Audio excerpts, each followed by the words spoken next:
Good morning, everybody. It's a Sunday. It's horse working day around here. We're going to try to hook 3 teams today. We're going to start with Sailor and Mage. And then our own pulling team, Elvis and Jim. And if there's time, we're going to do Put's face here. Zodiac and his little brother, Ziggy.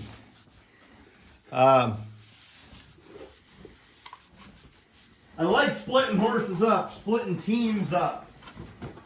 Kinda, I think, keeps everybody on their toes and fresh and keeps them working as individuals. They don't get to depending on another horse. I know not everybody has that option, but I like doing that. But I'm going to tell you, the reason I'm not splitting this team up today is real simple. They're both at the same level of fitness. They've got a lot of exercise running outside, a lot of turnout this winter. I've always said a horse that's turned out or outside a lot, or outside all the time, even better, is about half hard. And what I mean by that is if it takes 4 weeks to really get a team hard, you could do this in about 2.5 weeks if they're already somewhat in shape from running out, as opposed to standing in stalls all the time.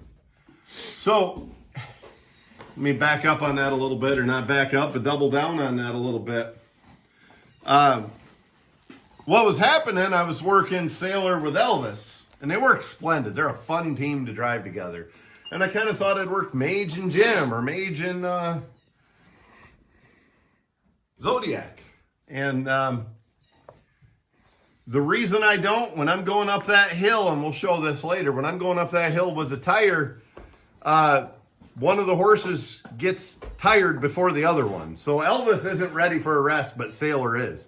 Because Elvis has logged all winter and done some plowing. And that team there has done a lot of plowing and a lot of work all winter. And so until everybody gets at somewhere near the same level of fitness, I'm probably going to work them together based on their fitness. So when one horse needs a rest, the other one does.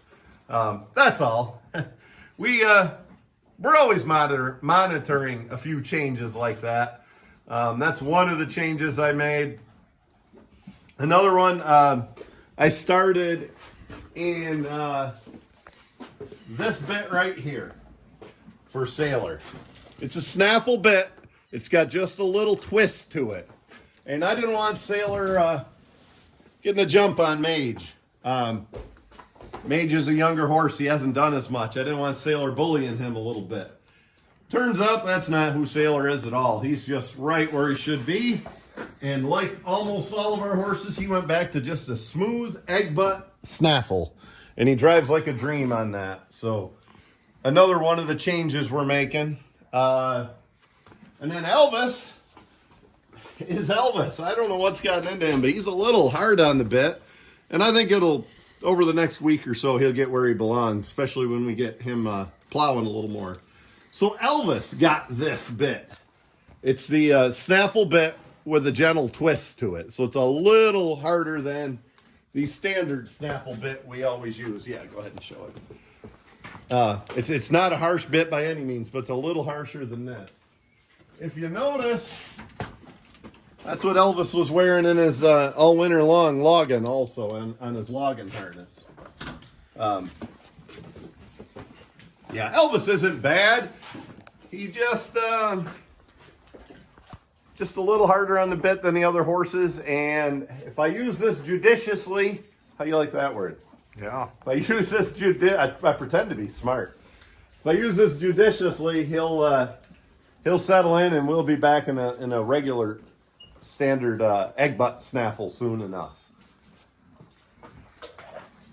What I really wanted to talk about today is having a YouTube channel and what it's like. I've been somewhat in the public eye for a long time. I started writing articles in the late 90s. For Rural Heritage magazine, and then Small Farmers Journal and Rural Heritage at the same time, Draft Horse Journal, all good publications. And Fart and Horse will never tire. I also wrote for some other magazines like Small Farm Quarterly and Backwoodsman and some magazines that are not in the draft horse industry. So anyway, I've been in the public eye with my writing. I've announced, I like to hear the sound of my own voice. Everybody must have noticed by now. I've announced horse polls, horse shows, football games, all kinds of events going back, I don't know, since my early 20s, maybe even late teens. So people have seen that. And, I've done instructional videos. We did one on logging with horses years ago. I don't even have a copy. I'd like a DVD copy of that, but it's available at Rural Heritage. And then we did driving draft horses and harnessing draft horses. Coming up on 20 years ago, I'd say we did all those. And they're still relevant, like my dad always said, not a lot's changed on horses. But, so anyway, I got some attention there, and it used to be on RFD TV, and I'm used to the criticism and the compliments and everything about, thought maybe you were covering the camera, Nick, of being on YouTube, or being in the public eye. But then we started, about the second week in January, we started releasing YouTube videos. That's a different animal. Booty boy. For one, there's just so much more of them. I'm trying to do 3 a week, if anybody hasn't noticed. I want to release every Sunday at 8 o'clock in the morning. Every Friday at 4 in the afternoon. And this is Eastern time. And in the middle, when we can, and so far we've been able to, Wednesdays at 4 o'clock. I'm not going to guarantee every Wednesday, but I'm going to try to guarantee and work hard to get you one every Sunday at 8 in the morning, at 8 Eastern a.m., and Friday 4 p.m. Eastern. And like I said, in the middle, we're going to try to do Wednesdays also. And I like the shorts. If you got just a quick little point or a tip or something like that, or a silly joke, not that we tell a lot of jokes around here. But anyway, I like the shorts. And the shorts help get people to the channel, which is important. But there's just so much volume of it. And we reach so many people that, kind of funny, I'm more in the public eye than I used to be. And it's a little bit different. And I like it.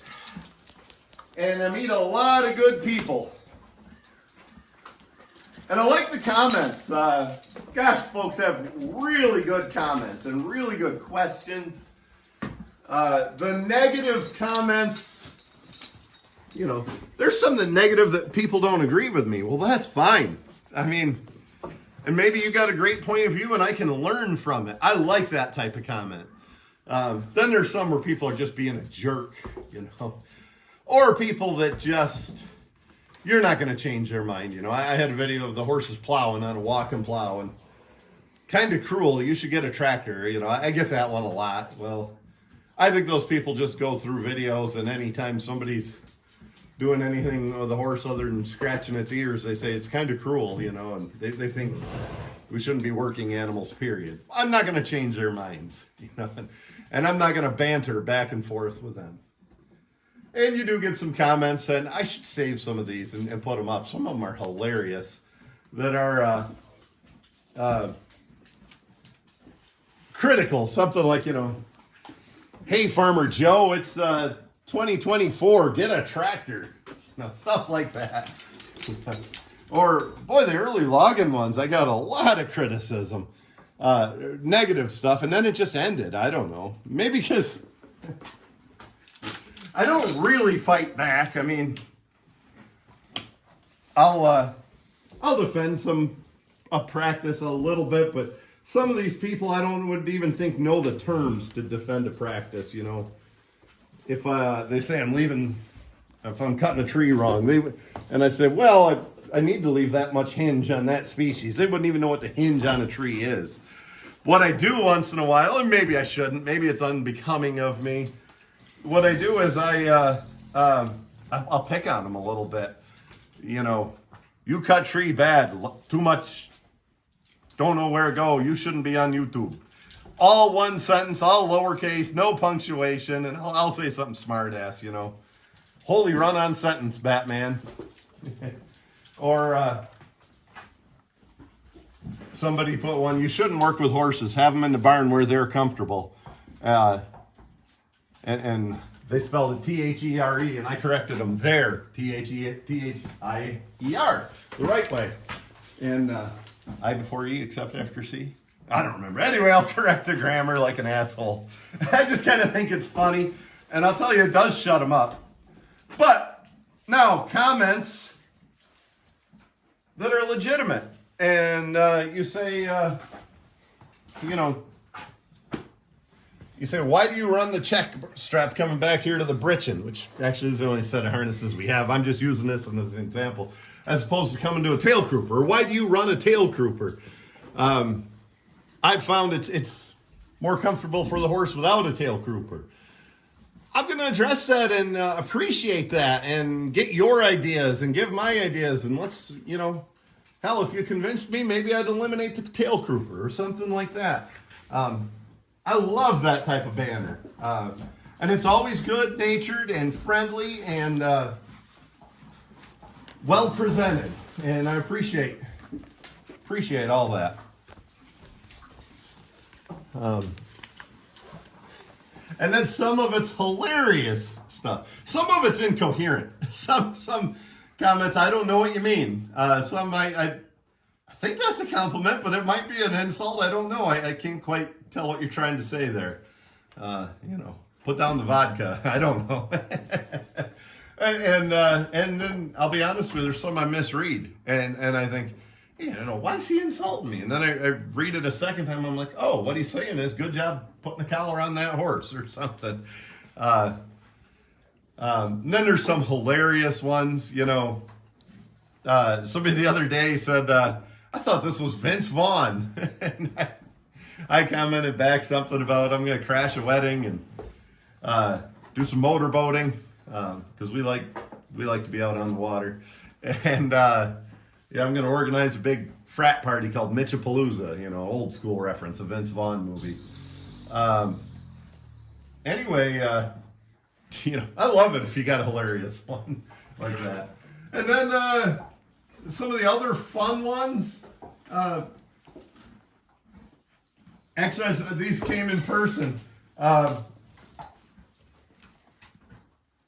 There was a guy I met just yesterday, Fred, and excuse me, I can't remember Fred's wife's name. Absolute great people to talk to, Fred and his wife. They're from the Northern Kingdom up in Vermont. Which, boy, I'm jealous of that. I'd love to be able to say I'm from the Northern Kingdom, unless it's 40 below zero or something. But just always had a lot of respect for Vermont folks.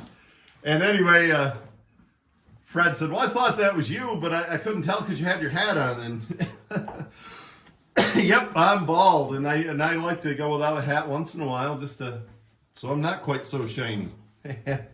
And I thought that was funny. That's a fall back to the D-boy side of my family. Of course, baldness gets inherited from your mother's side of the family, and every D-boy ever looked like a cue ball. Nick, you're lucky. Grandpa Earl had a big, thick, full head of beautiful hair when he died at 92, and you've got that good hair going, so you don't have to worry about that.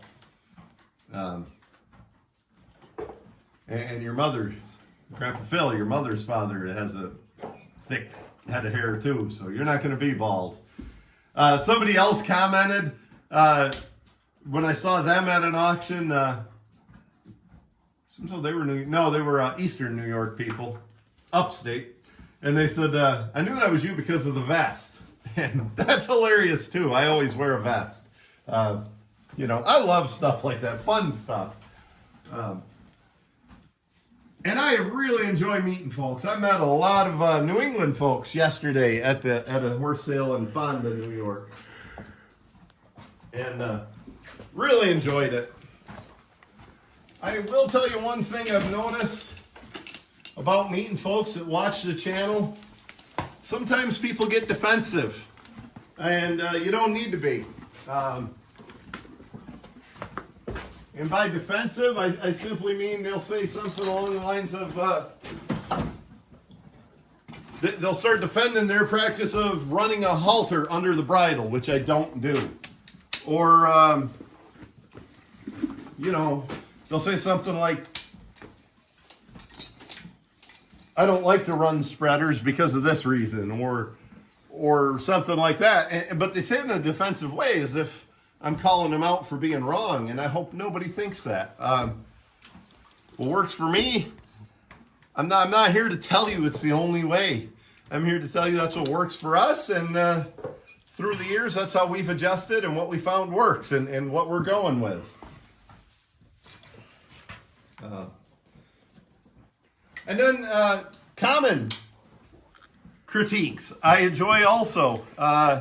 Early on, we shot all our videos with the camera held, do it, Nick, vertically. Show them. Yeah, vertically. And a lot of people didn't like that. They want the horizontal. We switched immediately. In fact, we had a few hours of stock ready to release, and the camera was held vertically, and we changed it to horizontal hold and just deleted those videos, and we'll find another one. You know, everybody suggested I get a microphone, and I did, and I'm still waiting on some parts, so the microphone's compatible rather. And we're going to upgrade the equipment as we go. We're not exactly overpaid here, so we're not spending a lot of money yet. But we will. You know, right now we're putting money into horses and feeding kids and making a living. But we'll get there. We'll get some better equipment. Good friend of mine, two good friends of mine, senior and junior, TJ Krasminski and Todd Krasminski Sr., said that I need to look at the camera more. That's good criticism. Easier said than done. I'm not a bit afraid to look at the camera or make eye contact. I don't know if I am. I think I'm looking at I'm looking at you folks, and then I watch a video and I'm looking over 3 feet away from the camera. So I got to learn where that focal point is. Tell me right now, Nick, am I looking at the camera? It's this one. Okay. When I'm looking at you right now, does it look like I'm looking at the camera? Yeah. But if I look at the other one, not so much. Yeah. What about if I look at you? How's that look? Oh, you're looking above. Okay. I'm going to look at the top. When I'm looking at it, top right camera slot there. Yeah. So, yeah, fun criticism. Not criticisms. Fun critiques, suggestions, maybe we should call them. And they help us do better. I put a silly short up the other day, or maybe I only put it on Facebook, but it was Zodiac. I dumped some bedding down. And I knew I'd get this comment, and I knew the people would be correct. And they said that you shouldn't, and he's such a goofball. He's sitting there with this nice hay, and he gets really good grain, and all he can eat. The manger was full of hay. He'd had his grain a half hour earlier, and I dump some shavings in there with him, and he's eating the shavings. And I got a comment on I think it was a Facebook, what do they call them, reel. And I got a comment on there about, that could cause colic, and they had colic a horse. I appreciate that. And I know you're not wrong.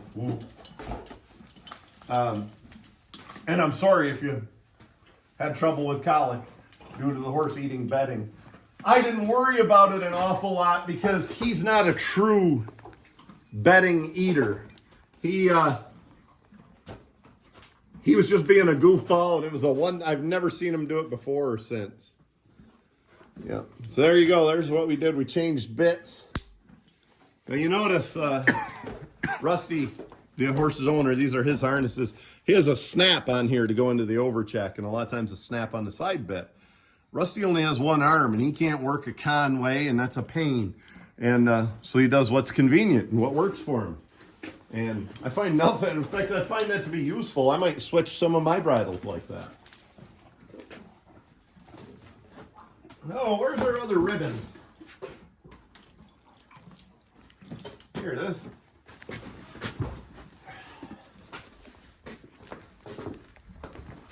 Oh yeah, we had to hook the overcheck.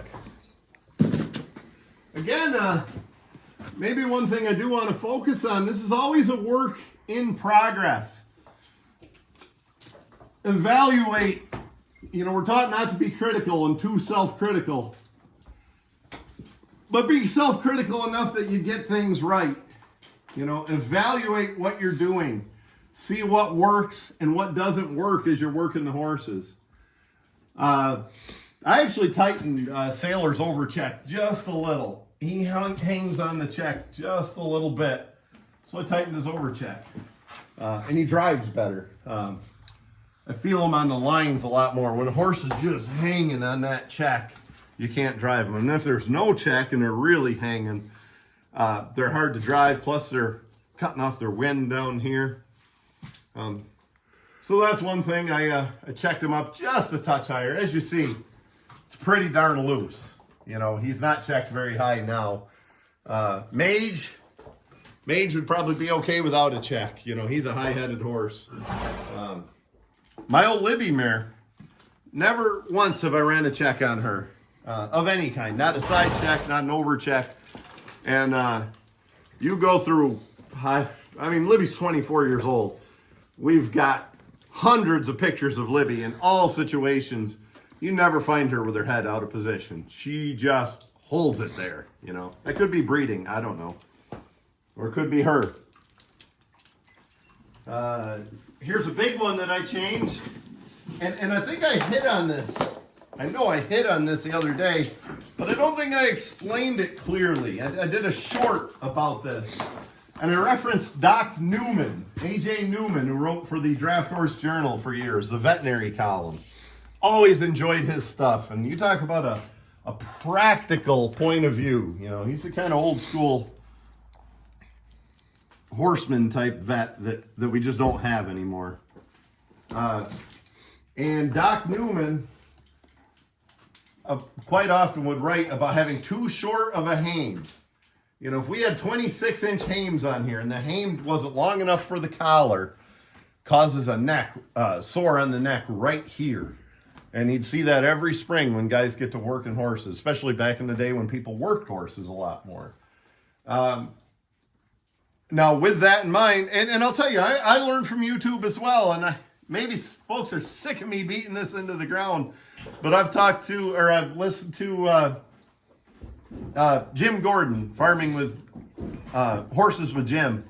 I've listened to his video with his friend George over in Vermont, and it showed their sugaring operation, and George went over a bunch of thoughts on conformation, specifically the head, but the overall horse, the width between the ears, and he said the width between the ears should be the same as your top hame strap. You folks have probably heard me reference that 8 times lately.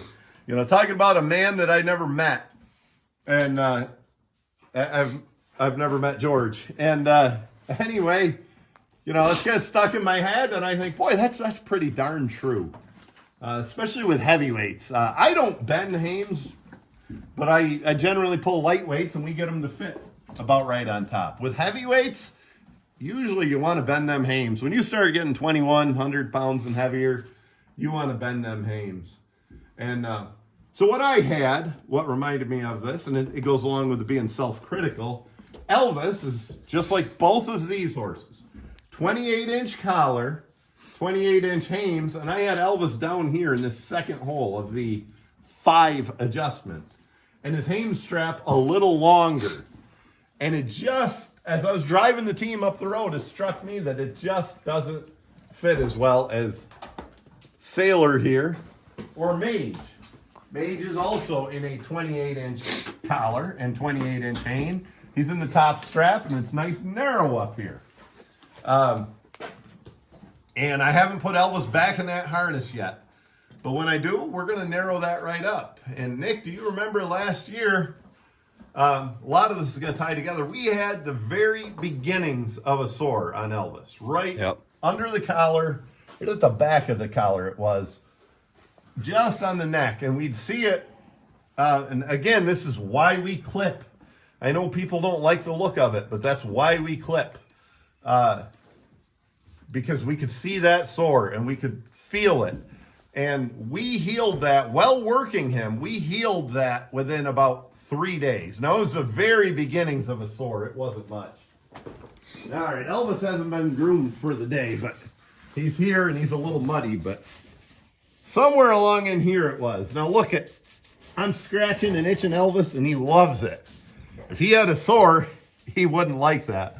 But to the point about hame fit, as A.J. Newman used to say, he wants that top hame strap straight across, not looping down here. Elvis's was looping down in sort of a upside down U shape.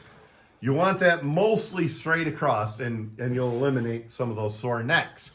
So kind of reinforce what I already knew, but I was not applying. Whoop. But I'll tell you, overall, it's been terrific having this channel. You know, we're not making much money. I think it's going to come around. And we got to capitalize on some stuff. You know, a lot of folks want the double spreaders. And a lot of folks have asked about hats. And we have stuff like that coming. Just as I've apologized for before, we're slow on technology, or at least I am. And I have to get a website up and get you some stuff. And we're gonna have some stuff available throughout the summer as we go to events. I think we're going to Horse Progress Days this year. And while we're there, we're going to be at the same table with the Draft Horse Journal, and we're going to kind of cross-promote there. So that sounds fun.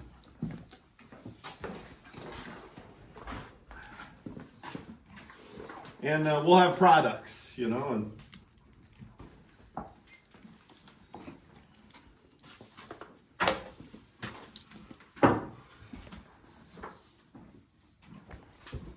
but I guess the bigger point was when I go out and I meet people, what good people, what fun people to meet and fun people to talk to. And everybody, and a lot of this depends on where you're from, everybody has a different point of view and a different way of doing things. And I appreciate that every time. It's so fun to talk to folks with different points of view. Oh boy.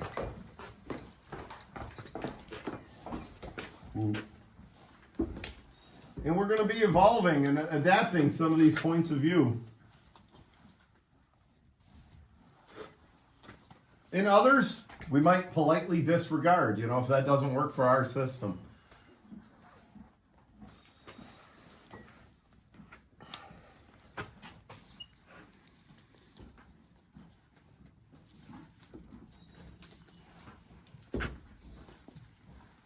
But I had no idea there were still so many horsemen left until we had this YouTube channel. There's a lot of people that work horses and breed horses. A lot of folks I've never met. And we get invited a lot of places also. I'm going to try to go to some of them. We can't afford to go to a lot of places. I try to do one fairly short trip a year and one long trip. And the long trip the last 3 years has been out to the Great Lakes Show. Kind of like to repeat that again, but there's some other fun places also, and we can't afford to go to so many. We might or might not go to the Great Lakes Show again. We might, you might see us back at a New England fair like Freiburg.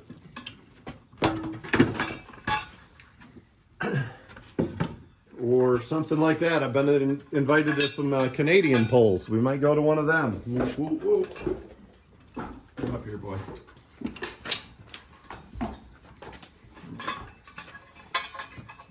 I pulled in Freiburg before with oxen, and that was a good time.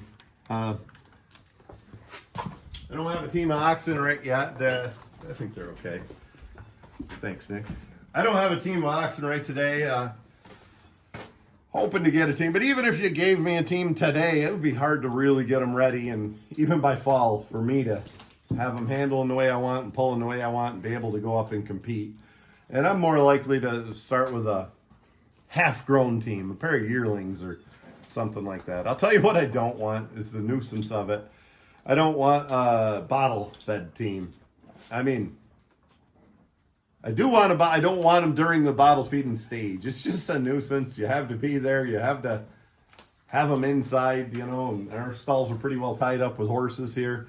I just soon have them a little older, but I'd like a nice handy kid that trained them during that stage. And I might have a team on the line. Want to get back into oxen.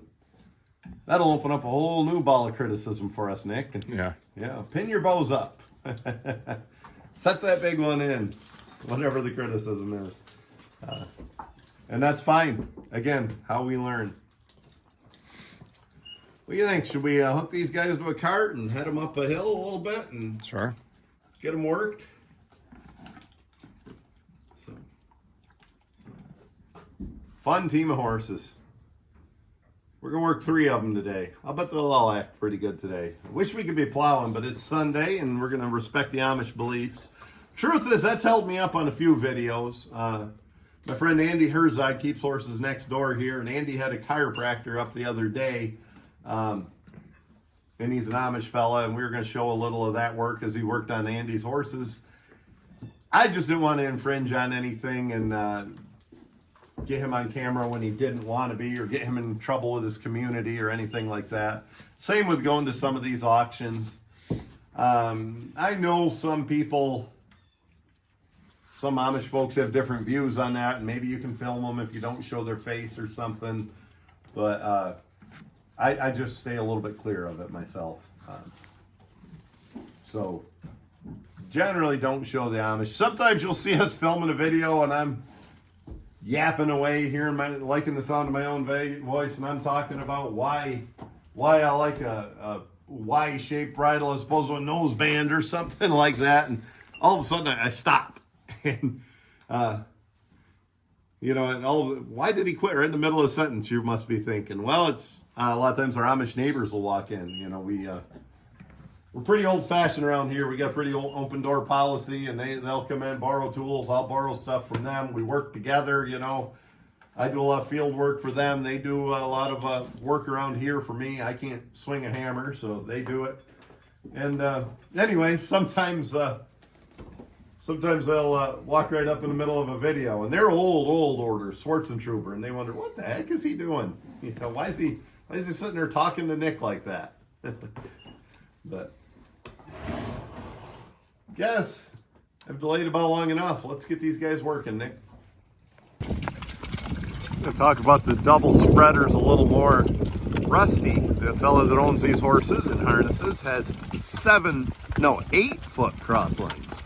I run a wide cross line at 7. He runs them even wider at 8. He really doesn't want that buckle getting hooked up into the hame ring. But you notice, even with these 8-foot cross lines, and double spreaders, the horses are holding their heads straight ahead. They're walking nice and wide like I like them, but not too wide. They match the eveners and neck yokes. Everything fits well. And I still get the benefit of pulling from a good direction and keeping the lines up high with these double spreaders. I don't always run double spreaders. When I'm at a horse pull, I don't. Sometimes on something like a plow, I don't. But if I'm on anything with a pull, I try to run double spreaders. One thing we're doing with this team, trying to get them exposed to everything. That way nothing catches them by surprise. Our neighbor here in April has a flag that says "Lee Tits Now." Actually, I think that means "Let It Snow." Lee Tits Now. That's a Celebrity Jeopardy reference from Saturday Night Live. Back. But that's a good thing to get them used to. Look at that flag flopping in the wind. Ooh. And let's just let the horses get used to that so it doesn't scare them. So we got Bigfoot over there. That's going to scare him too. We don't want horses afraid of Let Snow or Bigfoot. I mean, Let It Snow or Bigfoot. But that's what we're out here for. Traffic, flags, stuff like that. Just getting them exposed to a little bit of everything.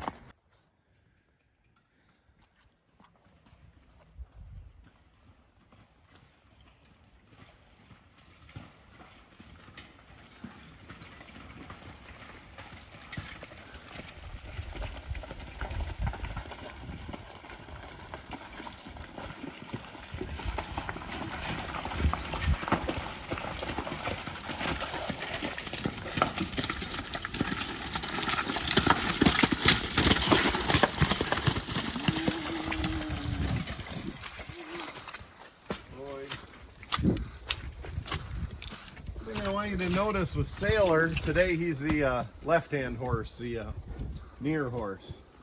And I can't see from here, but I think he's more comfortable in this egg butt snaffle than he was that little bit of a twisted bit. You go back to our first video when he was here, and that's plowing with these guys on a walking plow. You can see he made a little bit of white slobber around his mouth, and that's a sign that a horse isn't quite comfortable. Now maybe he's still making a little white slobber. We might change that bit once more, but he's not making it as much. But you don't want them to have white slobber around their mouth. That's a result of friction, and you really don't need that. We might put him in an old-fashioned, not an egg butt, but a regular old snaffle. Jointed bit, we called it growing up. A little bit thinner, and I think that'll give him a little bit better lip seal, and he might be a little more comfortable there. So, always making adjustments. But you see, we're on the tire and the log cart, and we're going uphill and downhill.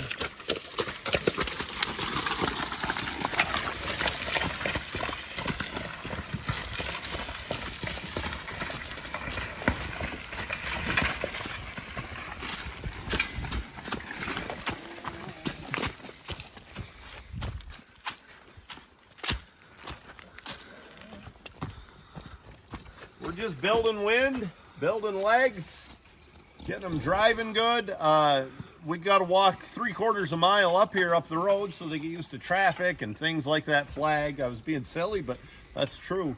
You know, dogs, whatever you find on a drive on a country road.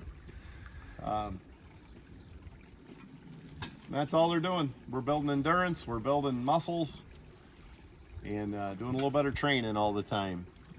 The reason we use this tire, and we'll illustrate this in the next segment, the reason we use this tire and cart instead of a work sled, a couple reasons. One, we don't need to tie up a work sled up here. Whoa, this is 3/4 mile from home.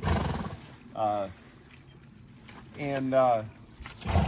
biggest reason, it's a little bit muddy, but even when it's dry, those work sleds without a tongue, and the ones we use don't have a tongue, or a pole, some people call it, they can run up on them and come unhooked. Or even if they don't come unhooked, eveners can hit them in the heels or something like that. And, you know, we're not much danger of that hooked to the cart with the tire behind. I guess we're going to shut her down and show us going up the hill and give Nick a break from filming.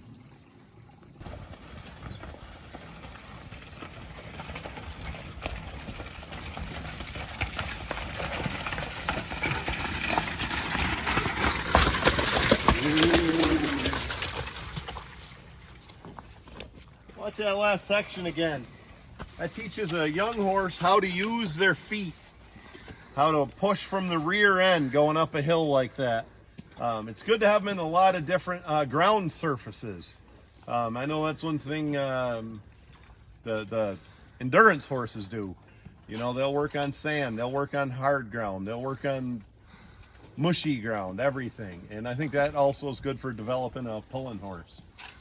But teach them how to place every foot to where they're getting that foot good and square. And you know, beginning of the year we run them in the flat shoes. Later in the year these guys will be in corks. Also, you see them puffing a little bit, builds their wind, builds their strength. Whoa! They'll quit that as the day goes on. Whoa! We're gonna do this a few times. We gotta go down a hill and up another hill. Whoa! Whoa! they'll get less cagey about all that. But I want you to notice how they're leaning into those collars and keeping everything tight. Woo. It's another good thing about the wheeled cart that really helps with that. Well, I guess we've shown Sailor and Mage a lot. Maybe we'll put a few clips of the other teams as we work them throughout the day.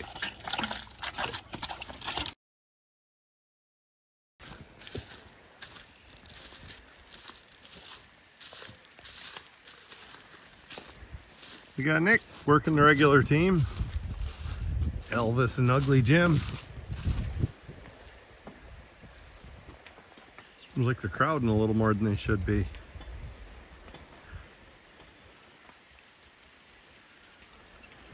That's not normal for them. They normally walk off nice and wide. Let's look into things once they get here. Elvis and Jim.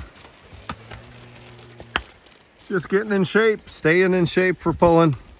Pulling season starts in about a month. Elvis has got to lose a little weight.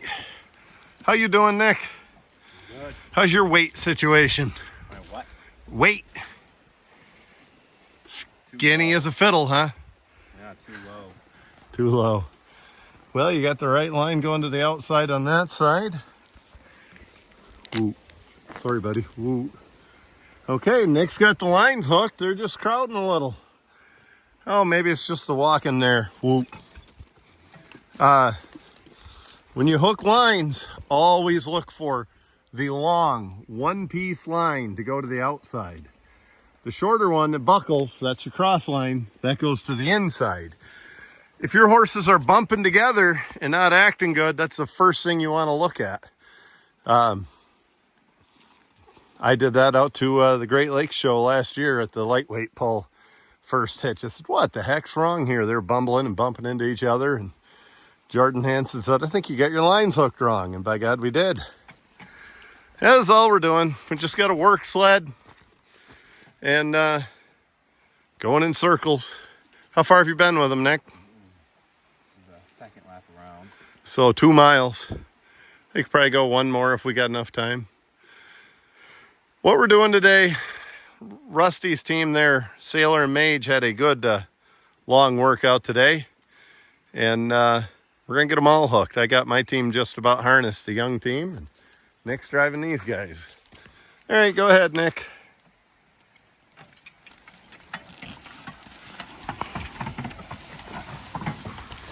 Gonna get on with Nick. Oh, the back of his head. Pay attention to Nick's hands. Pay attention to the flexibility as he's driving. He's not a statue. Those hands move forward and back.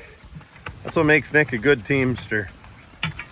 That's why the horses like it when he drives. If you're just stiff, the horses get tired of that. Nick's elbows are in a pretty good position. If he has to pull them back, he's got room to pull back. If he has to go forward, I don't want to mess your driving up, but he's got room to go forward without getting pulled off here. Eveners look even. They're really not crowding too much now.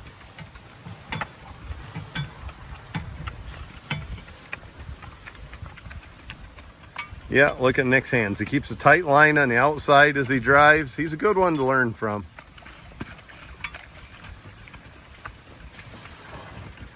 You know, some men fall under the fault of trying to show how strong they are and just hold on way too tight all the time.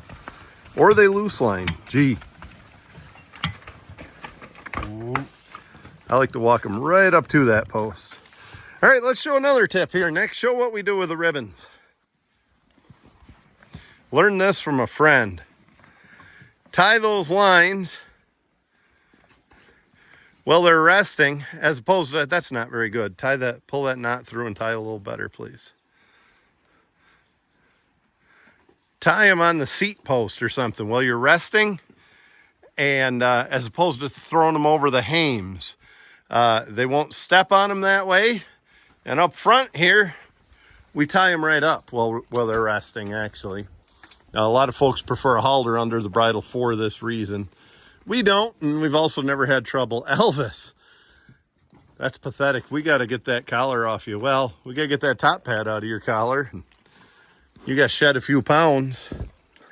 You don't need to go into a 30-inch collar.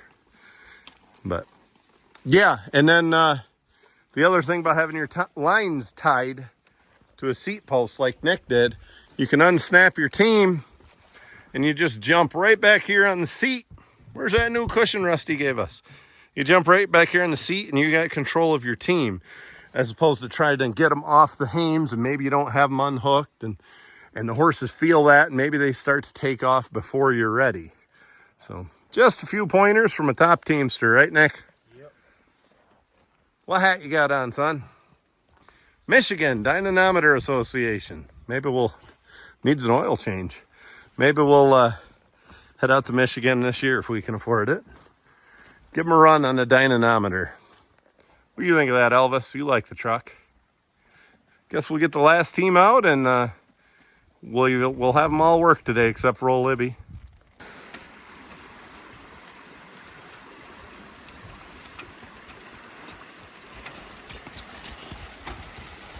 Zodiac and Ziggy. Hop on, Nick.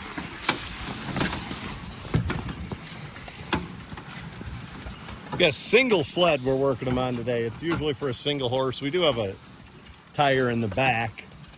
I want you to notice Ziggy on the right, on the off side, all the way out on those eveners. Zodiac on the near side, the lead some people call that, he's 3 inches in, so he's doing a lot more of this work than the young guy. The young guy's also barefoot. They're both young, but Zodiac's used to work, and you know, we don't want to discourage Ziggy from pulling. And so far it's working. He's stepping right off. Ooh, good stop. They're doing good. Walk around them, Nick, and we'll just show them a little bit and then show the sled.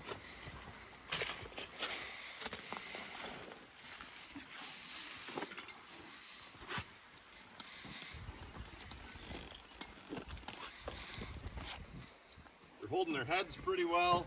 As you folks remember, one of those shorts we did about going uphill with a cart, we did that when they were both just in the early stages, and look how well they're holding the eveners up. They're not going to step over the heel chains or back chain or start on a lot of slack. But here's a single sled, not very big. We do have a tire in there. And that really, we didn't even need that. I just wanted to get it out of the way. That's what we're doing. We got all 3 teams work today, and that's the goal to do every day. But it's important to get the other, actually everybody but Ziggy's important to get work. We want to get those guys right down in shape for pulling. All right, folks, I hope you enjoy it. Thanks a lot.